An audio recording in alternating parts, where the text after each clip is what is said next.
And your table made me think about that as our campuses and specifically our classrooms could be the staging grounds for democracy, could be the places where we create a safe space for commuter students, for students who live on campus, for students for all different backgrounds to have these kinds of conversations. So it's really important for us to model this. And for when things happen where students get shut down and are marginalized on campus, to have people in authority be able to say, you know, it's important to have, you know, the ideas like experts on tap, not on top. So when can someone of authority, when can an expert step in to change the power situation so that the student voice can be actively at the table? And like that table back there said, is you'll come to different solutions. Different people around the table are going to come, and I think I would argue better solutions. So this is exciting, and I'm hoping now we can have a conversation. So not just like you asked, but like conversation with the room is what I'm hoping for. Right. Well, let's do that. Any thoughts, questions, Ms. Poe? With a bridge into that conversation, the day being the 45th anniversary of the assassination of Dr. King, April 4th, 1968, my thought is still stuck with this "excuse me, but," and thinking that there's a need to help students and faculty as well consider the "excuse me" and with the reflection of how we sometimes approach communities that we identify as in a particular need and step in telling them, "excuse me, but."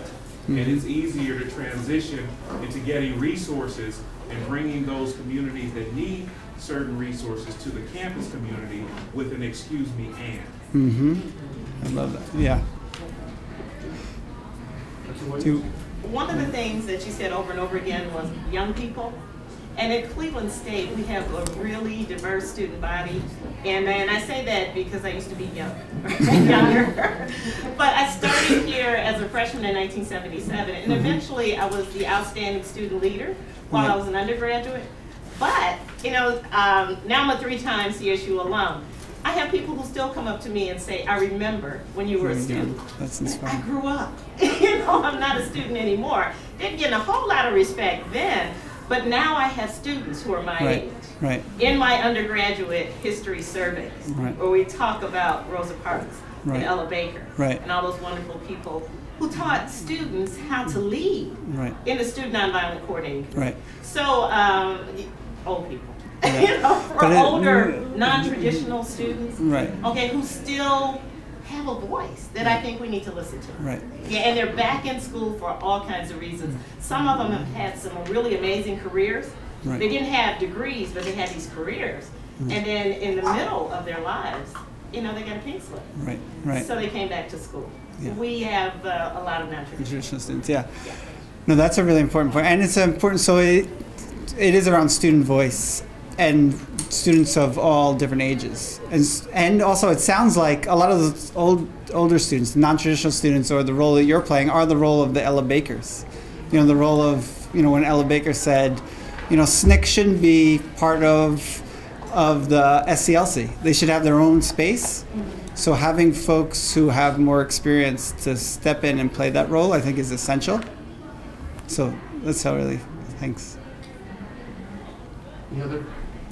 I was going to say that I think engaging students and elevating their level of input really requires us to really challenge them to be critical thinkers. And are we really implementing this critical thinking process in the dialogue of higher education and in our classes? A lot of times the faculty member is more of a hierarchy.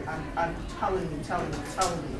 But are we really extracting that essence of the student that we've pretty much been talking about? Are we really extracting that? And I think that raising this point, kind of bringing up the dialogue, really gets us thinking about how do we view them, how do we make them colleagues. It's going to require sharing that power. It's going to require kind of shifting our thought process and really kind of being more in a mentoring, coaching type persona instead of just director telling them what to do. So I just your thoughts on that. And just, Yeah, no, that's really, I mean, partially it's how we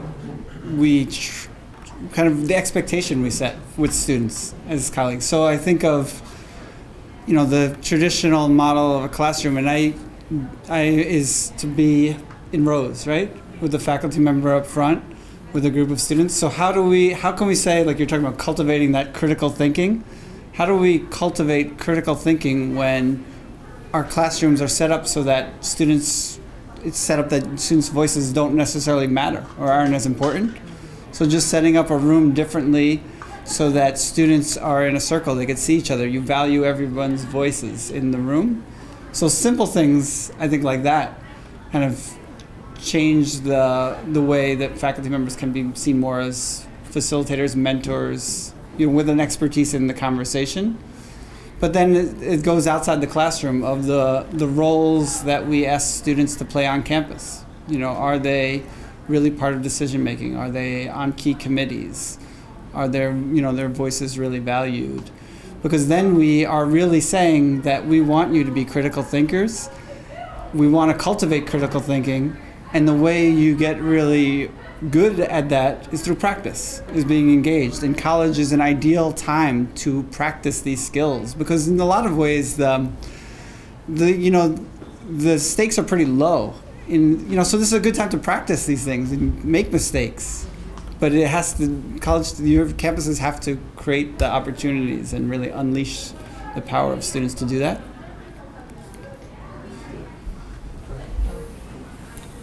I agree with the opportunities, to be able to create the opportunities for the students to be able to engage by learning. Like she spoke about the non-traditional students versus the traditional students. In collaboration with the non-traditional and traditional, they have the ability to be able to grow and gain something from each other. Mm-hmm. So when you create those partnerships, those partnerships is like, you know, I have the know-how, I have the knowledge, and maybe these people have the, you know, the intellect, or it's like a balance. And when you put all these things together, it's a powerful move, and it causes, you know, these great partnerships. And then when other people see the partnerships, they want to join, and it's an all-over great opportunity for everybody to be empowered and leaders, and nobody is,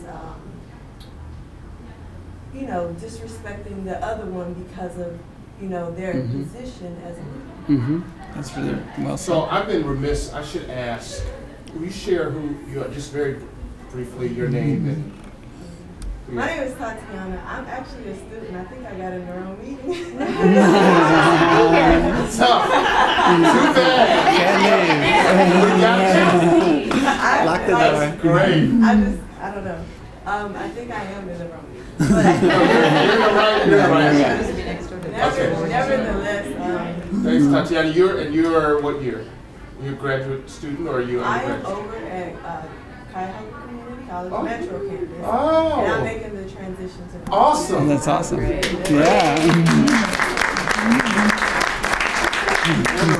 Well, I just wanted to say, so I work for Cuyahoga Community College, and kudos to you for making the transition to a four-year institution.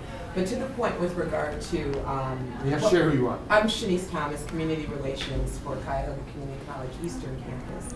But what we're talking about here for most institutions is a total cultural change.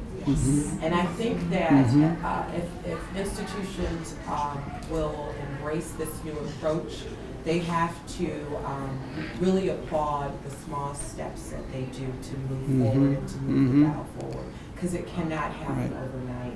And I think some of the practical things that you spoke about getting students on certain committees and really setting some metrics up front to phase in different things so that the institution can move toward what you're talking about is important. But I just think institutions should definitely applaud the small movements, because it just can't happen overnight, because people are so conditioned to doing things one way. And we all know about what people feel about change, and you know, and how hard it is for people to change. But I think small things should be applauded and seen as progress. That's really well said.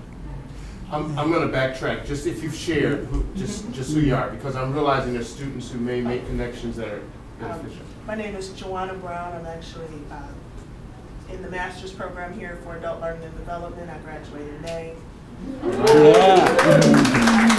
I am on staff here. I work in the Facilities and Safety Department, and I assist the Assistant Vice President. Thanks, Juana. Prester, can you? Prester Pickett, coordinator of the Howard A. Mims African American Cultural Center with the Black Studies Program. Very good. And Dr. Williams, if you like. Regina Williams, Department of History, 3 times CSU alum. Right. All right. And who's next? I'm Adrienne Goslin, and I'm an associate professor in the Department of English.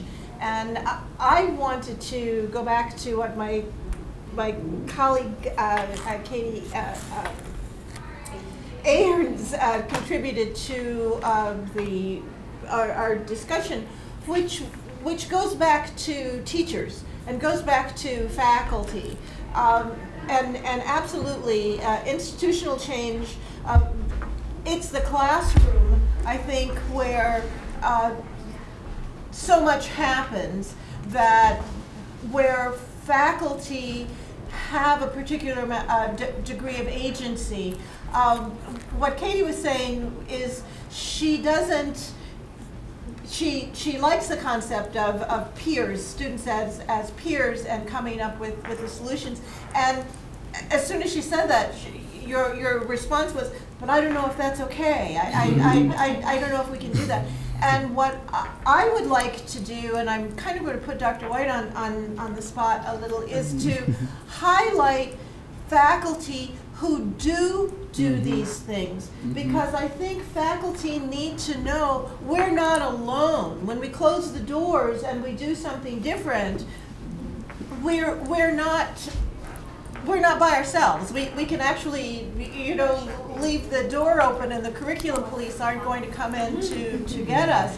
So I think it would be nice for faculty to have a forum where we share with other faculty and with students, this is what we do. This is how we engage. And I would like to have a poster presentation and invite faculty who do things differently to share those strategies, so that people can borrow ideas, can feel empowered and not feel, is this okay? Am I doing okay? And that students can recognize we do these things at Cleveland State. I know Dr. Williams, you do, we all do these things, and we need to let other faculty know, as well as students know.